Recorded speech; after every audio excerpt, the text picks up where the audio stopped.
Greetings, Culture Warriors. It is I, Jeff Vieira, author of Culture is Everything, and your host for this latest dispatch from the front. We return to the world of politics and business today, the intersection of sane, with a story from Vox by Yishan Alim, the Goya Foods free speech controversy explained. Goya Foods CEO Robert Unanue said on Friday that a growing boycott of his company in response to his recent praise of President Donald Trump amounts to a suppression of speech, tapping into the president's ongoing narrative that liberals are proponents of an oppressive cancel culture that punishes those who exercise their right to free speech. Calls for a boycott emerged after Unanue said that Trump was an incredible builder and that the U.S. was blessed to have him as president at a White House event on Thursday, meant to highlight a new advisory commission on creating economic opportunities for Latinx Americans. I have no idea what Latinx means. Seems to be related to Latina or Latino. But I don't understand why Latin Americans wasn't simply okay. The praise elicited criticism from progressives and a boycott campaign of Goya Foods backed by prominent political and cultural leaders like Democrat Rep. Alexandria Ocasio-Cortez and Hamilton creator and star Lin-Manuel Miranda promptly spread across social media. In an interview on Fox and Friends, Unanue argued that the online campaign revealed a double standard, pointing to the fact that he attended a healthy eating initiative at the invitation of former President and First Lady Barack and Michelle Obama in 2012. So you're allowed to talk good or praise one president, but you're not allowed, when I was called to be part of this commission aid in economic and education prosperity, and you make a positive comment, all of a sudden that's not acceptable, Mr. Unanue said. So I'm not apologizing for saying, and basically when you're called by the President of the United States, you're going to say, no, I'm sorry, I'm busy, no thank you. I didn't say that to the Obamas, and I didn't say that to President Trump, he added. Conservative politicians and pundits have leapt on the boycott, oh, those leapers, popularized online as the Goya Way campaign as another sign of the existence of an extremist left seeking to obliterate discourse and to enact punitive measure against those they disagree with. Where would we ever get that idea? It's insane. The left is trying to cancel Hispanic culture and silence free speech by Goya, Senator Ted Cruz tweeted on Friday. Fox News contributor and former governor of Arkansas, Mike Huckabee, tweeted, "Cancel culture leftists don't need beans. Their speeches and whining already produce all the gas the planet can take." And I gotta admit, that's actually a pretty good line from Huckabee, not really known for his wit. But while Unanue and his supporters on the right are decrying the boycott as an attack on his right to speech, in reality, it's simply a criticism of his political gestures. Boycotting is not suppressing speech. In fact, it's the opposite. Jaime Settle, a scholar of American political behavior at the College of William and Mary, told me, corporate leaders have a choice. If they choose to publicly disclose their political views, they should expect people to respond by expressing their own, even if the public channels that speech through consumer habit. All right, so that sounds like an admission of guilt, right? They are indeed trying to inflict economic pain upon Goya so that the CEO of Goya shuts his mouth. Unane's I cannot pronounce this guy's life to save my life. Unanue. Unanue is how it looks to me. His right and capacity to express his ideas about the president or any other matter remain intact, even if profit margins take a hit due to pushback from boycott campaigns. So you can say what you want, but you'll be punished for one form of speech. So again, his point is well taken. He went to Barack and Michelle's bogus healthy eating initiative, where they were trying to, make kids eat Brussels sprouts for their school lunch. I don't know about you, my kids wouldn't eat that garbage if I covered in chocolate. Just the way they are. So that was fine. It was also fine, by the way, when Jeff Email took time away from driving General Electric into the ground to go be on Obama's Economic Council. That was perfectly fine. That was above criticism. Even as his company went down in flames, that was perfectly okay. Even when he should have spent his time minding his own damned business because it was pro-Democrat, the party of the left, that was just fine. So let me posit the hypothesis that the problem here is that Mr. Unanu is not owned by the left, as so many other CEOs are. As the left has marched through the institutions, leaving business as the last redoubt, they are knocking off, like the pod people in Invasion of the Body Snatchers, one by one, formerly sane business leaders, and getting them to agree to all sorts of nonsense that has nothing to do with their bottom line. And Mr. Unanu bravely stood out like a sore thumb, so now they are smacking that thumb with a hammer. And denying it all the way. Oh, no, we're for free speech. No, you're not for free speech. There is a civil war within the Democrat Party that the liberals are losing.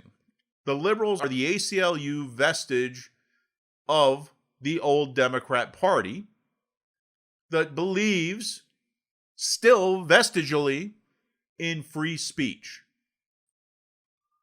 Political correctness, since its emergence in the 1990s, has been about the suppression of free speech. It's Orwellian newspeak. The idea is to ensure that there can be no opposition to the policies pushed by the left to enslave people, so long as you can't even conceive of such opposition. You never hear of such opposition. Well, if there's no platform for free speech, and people are strongly discouraged from expressing free speech for fear they will lose their jobs, their livelihoods, and have a pile of, say, Antifa or Black Lives Matter activists show up on their door ready to burn their house down, well, then you win. And so this is what this is all about. The leftist is pure totalitarianism. They can brook no opposition to their insane plans. But they'll say, and they'll maintain the lie up to the end. Oh, you can say what you want. There's an old joke, a Yakov Smirnoff joke. It's funny how Yakov Smirnoff has become more and more relevant.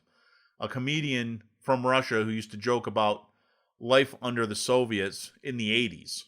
And here we are in America, and all of a sudden this guy has his eye on what's going on in our culture. It's a scary thing.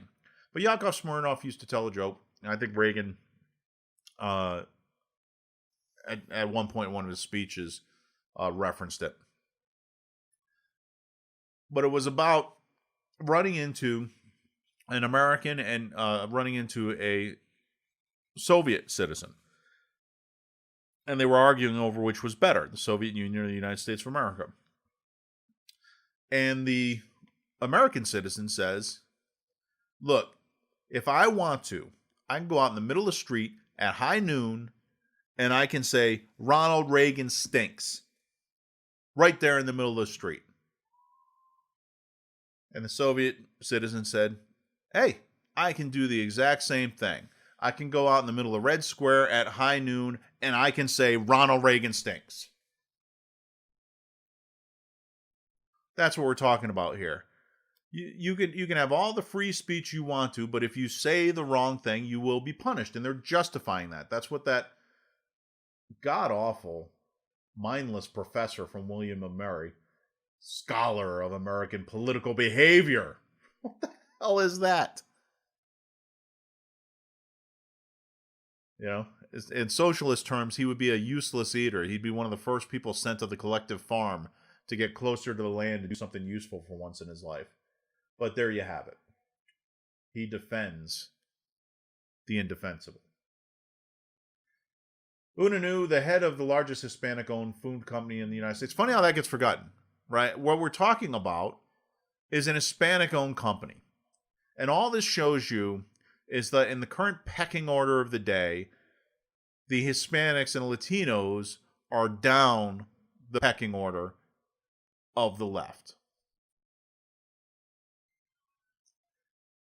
Appeared at the White House on Thursday to announce that Goya Foods would be donating 1 million cans of chickpeas as well as 1 million pounds of food to food banks as part of the Hispanic Prosperity Initiative, a new advisory commission created by Trump, which is tasked with increasing Hispanic access to economic and educational opportunities. Gee, who is opposed to that? Well, the left is, as long as you actually say something good about Trump. When Unanu spoke at the Rose Garden event at a podium just feet away from Trump, he did not just announce his donation, but also offered praise of the president, likening him to his own grandfather, a Spanish immigrant who founded Goya in 1936. Gee, why would one entrepreneur admire another? We're all truly blessed at the same time to have a leader like President Trump who is a builder, or an entrepreneur, he said, and so we have an incredible builder, and we pray. We pray for our leadership, our president. We pray for our country that we will continue to prosper and to grow. I think it was builder language that really bothered the left. Because if you remember Barack Obama's nonsense in the wake of the financial crisis of telling businesses, you didn't build that. You didn't build that. This is a man who built nothing except a database for use to blackmail high officials of the government. Otherwise, he built nothing. He's never built anything. When has he ever had a real job? Unlike Trump. Unanu's decision allowed the president resulted in a sharp blowback amongst Latinx progressives who argued that Unanu's celebration of the Trump presidency. Now, for the illiterates who write articles for the Associated Press, where did he say he celebrated the Trump presidency? He said Trump was an incredible builder. That's a personal compliment. But these guys just make it up as they go along. It marked a betrayal of the Latinx community that buys his company's products. How dare you! Except Latinos voted for Trump. Shockingly.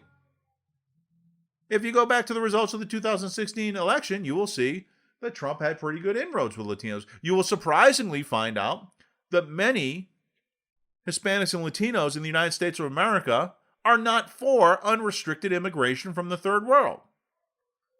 Their lives are here. They are Americans. They are trying to plant deep roots among their families in the United States of America. And surprise, surprise, they don't want a bunch of people coming and taking their jobs. Goya Foods has been a staple of so many Latino households for generations. Now their CEO, Bob Unanu, is praising a president who villainizes and maliciously attacks Latinos for political gain. Tweeted former Secretary of Housing and Urban Development, Julian Castro. Americans should think twice before buying their products. Well, maybe we should think twice and ask you for your evidence that the president villainizes and maliciously attacks Latinos for political gain. How about justifying that statement? But no, if you're a leftist in the Associated Press, you never have to justify anything you say. Miranda, the creator of Hamilton, who the hell cares? Tweeted, we learned to bake bread in this pandemic. We can learn to make our own adobo con pimienta. Bye. Oh man, those are bold words. What a leader.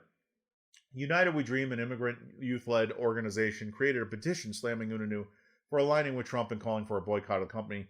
Goya way. And boycott Goya trended on Twitter after the remarks. Yeah, it's amazing how leftist hashtags can really thrive on Twitter given nobody at Twitter censors them. But they censor everything that's even remotely conservative. But don't you dare question their commitment to free speech. Commentators on the right responded to the boycott campaign with their own hashtag, Buy Goya. Conservative pundits and politicians described the boycott as an attack on Unanu's freedom of speech and advocated for pushing back by stocking up on Goya products. Amid the blowback, Unanu decided to appear on Fox News and Fox Business on Friday On Fox and Friends, one of Trump's favorite television shows and a bastion of far-right thinking, Unanu began. Fox and Friends is The View on Fox. That's all it is. Unanu began the interview by saying, "It's good to be with some friends." During the interview, he said the boycott constituted a suppression of speech, that he would not apologize for his remarks, and that the reaction to his praise of Trump revealed a double standard since his appearance at the Obama White House in 2012 garnered no controversy. Again, everything Unanu's saying is absolutely true. They don't even attempt to engage with his argument. They don't give it a response. Well, why was it okay for Obama in 2012? They just ignore it and move on. And they just restate the lie. Unanu is a smart man. He knows what he's saying. So he knows why he said what he said about Trump. And a hint, I have a feeling it wasn't because he was looking to betray the Hispanic community he has served his whole life. I'm reminded of how angry leftists get when you bring up, much less quote, Cuban Americans. Cuban Americans have direct experience of socialism in the island dystopia of Cuba, where the Castro brothers have reigned after seizing power in the late 50s and tightened the screws relentlessly upon the formerly prosperous and free Cuban people, forcing many of them to take to shark-infested waters for a chance at getting out of that hellhole. Those who make it to the United States and who don't have a Democratic president when their feet hit the shore stay and create strong, positive lives. And they're not known for shutting their mouths about the difference between life in Cuba and life in America and how much better the latter is. And that drives leftists absolutely nuts, because here are people who are Hispanic. Here are people who were not wealthy. Here are people who have firsthand experience of life under the socialist regimes that these whack jobs want to subject the rest of us to. And they're saying not so nice things about it. It was the same thing with Russian emigres back in the 80s. How dare they? How dare they? And how dare Hunani? All right. There's a ton more dribble in here. You can read it if you have the stomach for it. I don't. But by all means, read it if you want an education in the ongoing, through the looking glass nonsense spewed out by our media trying to shore up the failing case of those who no longer support the time-honored American value enshrined in our Bill of Rights and our Constitution of freedom of speech. And they forget this works both ways. There are a lot of business leaders out there who are not shy about virtue signaling to please their masters in the Democrat Party. Oh, please don't hurt me. I'm on board. I'll support whatever crazy scheme you come down the pike with, no matter how ridiculous it is. To keep my job, I will say anything you want me to say.